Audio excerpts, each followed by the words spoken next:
Viewers, আসসালামু আলাইকুম। আজকে আমাদের পড়ার টপিকটা হলো ক্যাভিটি। আচ্ছা, তোমরা কি বলতে পারো যে আমরা কয়টা টাইপের ক্যাভিটি করে থাকি? আমরা টোটাল 5টা টাইপের ক্যাভিটি করে থাকি আমাদের ওরাল ক্যাভিটিতে। অর্থাৎ দাঁত প্রিপারেশনের পরে তুমি যে ক্যাভিটিটা করো, যে কোনো ধরনের রেস্টোরেশন দেওয়ার আগে বা ধরো বেস বা লাইনার দেওয়ার আগে যে ক্যাভিটিটা করো, বা সেই ক্যাভিটির ক্লাসিফিকেশনটাই আজকে পড়তে যাচ্ছি। তো তোমরা এখানে দেখতে পাচ্ছ আমার কাছে একটা মোলার টিথ আছে, তাই না? আচ্ছা, তো এই মোলার টিথ, আচ্ছা তুমি কি বলতে পারো অ্যান্টেরিয়র টিথ কোনগুলো আর পোস্টেরিয়র টিথ কোনগুলো? অ্যান্টেরিয়র টিথ বলতে আমরা সাধারণত আমাদের ইনসাইজার্স আর ক্যানাইনদেরকে বোঝাই। অর্থাৎ সেন্ট্রাল ইনসাইজার, ল্যাটারাল ইনসাইজার আর ক্যানাইনকে আমরা অ্যান্টেরিয়র টিথ বলি, এবং প্রিমোলার্স আর মোলার্স যেগুলো থাকে ওদেরকে আমরা বলি পোস্টেরিয়র টিথ। তাহলে আসো, ক্যাভিটির মধ্যে ক্লাস 1 ক্যাভিটি আমরা কখন করব? যখন আমাদের পোস্টেরিয়র টিথ, অর্থাৎ এই প্রিমোলার আর ওরালগুলোতে, এটা হচ্ছে আমাদের অক্লুশাল সারফেস, তাই না? তো পোস্টেরিয়র টিথের অক্লুশাল সারফেসে যখন কোনো ক্যারিজ হবে, তখন আমরা সেটাকে বলে থাকি ক্লাস 1 ক্যাভিটি। অর্থাৎ পোস্টেরিয়র দাঁতের অক্লুশাল সারফেসে, এটা হচ্ছে আমাদের অক্লুশাল সারফেস। এই অক্লুশাল সারফেসে যখন কোনো ক্যাভিটি হবে, তখন তাকে আমরা বলে থাকি ক্লাস 1 ক্যাভিটি।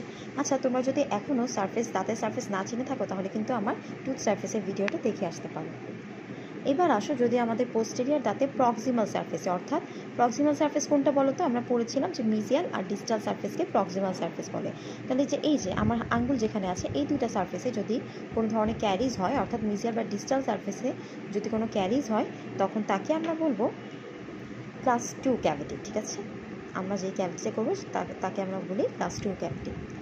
এবার আসো, ক্লাস 3 ক্যাভিটি কোনটা? অ্যান্টেরিয়র দাঁত, তাই না? অর্থাৎ এই যে এটা একটা আমাদের অ্যান্টেরিয়র টিথ।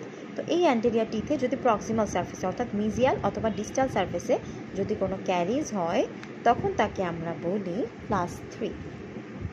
ঠিক আছে, এই যে আমাদের অ্যান্টেরিয়র টিথ, তো এইটার মিজিয়াল আর ডিস্টাল সারফেসে যদি কোনো ক্যারিজ হয়, তখন তাকে আমরা বলি ক্লাস 3 ক্যাভিটি। এবার আসো, আমাদের যে ক্যারিজটা হলো ক্লাস 3 ক্যাভিটিতে, সেটা যদি আমাদের ইনসাইজাল এজ, অর্থাৎ ইনসাইজাল যে দাঁত আছে সেটাকে ইনক্লুড করে যায়, অর্থাৎ প্রক্সিমাল সারফেস মানে মিজিয়াল আর ডিস্টাল সারফেসে তো ক্যারিজ আছেই, সাথে ইনসাইজাল এজেও কিন্তু ক্যারিজ আছে, তখন আমরা এই ক্যারিজটাকে বলে থাকি ক্লাস 4 ক্যাভিটি।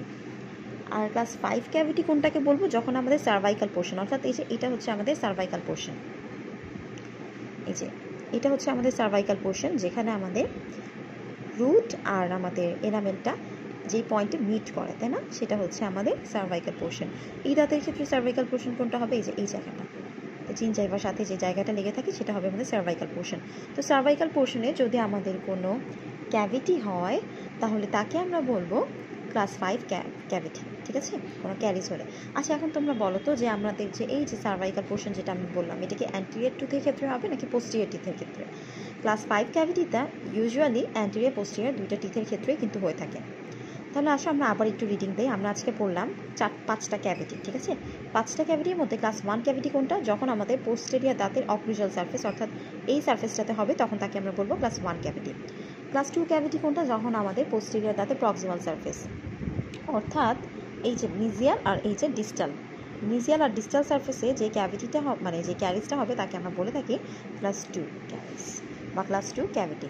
এবার আসো, অ্যান্টেরিয়র দাঁতের প্রক্সিমাল সারফেসের ক্যারিজ, এই হচ্ছে আমাদের অ্যান্টেরিয়র দাঁত, এর পোস্টেরিয়র মানে এর মিডিয়াল বা ডিস্টাল সারফেসে যে ক্যারিজটা হয়ে থাকে, তাকে আমরা বলি ক্লাস 3 ক্যাভিটি। এবার আসো সার্ভাইকাল পোর্শন। ঠিক আছে, তো এই হচ্ছে আমাদের দাঁত, তো এই যে আমাদের সার্ভাইকাল পোর্শন, সার্ভাইকাল পোর্শনে যদি কোনো ক্যারিজ হয়ে থাকে, তখন আমরা তাকে বলি ক্লাস 5 ক্যাভিটি। আচ্ছা, এবার আসো আমাদের এই অ্যান্টেরিয়র দাঁতের ক্ষেত্রেও আছে ক্লাস 5 ক্যাভিটি, কিন্তু অ্যান্টেরিয়র পোস্টেরিয়র সব দাঁতে সার্ভাইকাল পোর্শনেই হতে পারে। ঠিক আছে, এবার আসো আমাদের অ্যান্টেরিয়র দাঁতে যদি প্রক্সিমাল সারফেসে, অর্থাৎ মিজিয়াল বা ডিস্টাল সারফেসে কোনো ক্যারিজ হয়, তাকে আমরা বলছি ক্লাস 3 ক্যাভিটি। আর এই মিজিয়াল আর ডিস্টাল সারফেসটা যদি আমাদের ইনসাইজাল এজকে নিয়ে হয়, তখন তাকে আমরা বলবো ক্লাস 4 ক্যাভিটি। অর্থাৎ ধরো যে আমাদের যে ক্যারিজটা হলো সেটা আমাদের ইনসাইজাল এজ ছাড়া, তখন তাকে আমরা কি বলবো? তখন তাকে আমরা বলবো ক্লাস 3 ক্যাভিটি। আর যদি আমাদের এই ক্যারিজটা ইনসাইজাল এজ সহ হয়ে যায়, তখন তাকে আমরা বলবো ক্লাস 4 ক্যাভিটি। তো এই ছিল মোটামুটি আমাদের 5টা টাইপের ক্যাভিটি। আশা করি সবাই বুঝতে পেরেছো। যদি তাও কোনো প্রবলেম থাকে তাহলে কিন্তু অবশ্যই আমাকে কমেন্ট সেকশনে কমেন্ট করে জানাবে। আর তোমরা যারা এখন আমার ভিডিও লাইক করোনি তারা কিন্তু লাইক দিয়ে রাখবে পরবর্তী যে কোনো ভিডিওর আপডেটের জন্য। যেহেতু নতুন চ্যানেল তাই এইখানে ভিডিওটা আসলে সার্চ দিয়ে পেতে কিছুটা কষ্টই হয়, তাই তোমরা অবশ্যই ভিডিওতে একটা লাইক দিয়ে রাখবে। আর ইউটিউব থেকে দেখলে অবশ্যই সাবস্ক্রাইব করে থাকবে, ঠিক আছে? তো দেখা হবে তোমাদের সাথে পরবর্তীতে নতুন কোনো ভিডিও নিয়ে। ততদিন সবাই ভালো থাকবে। আল্লাহ হাফিজ।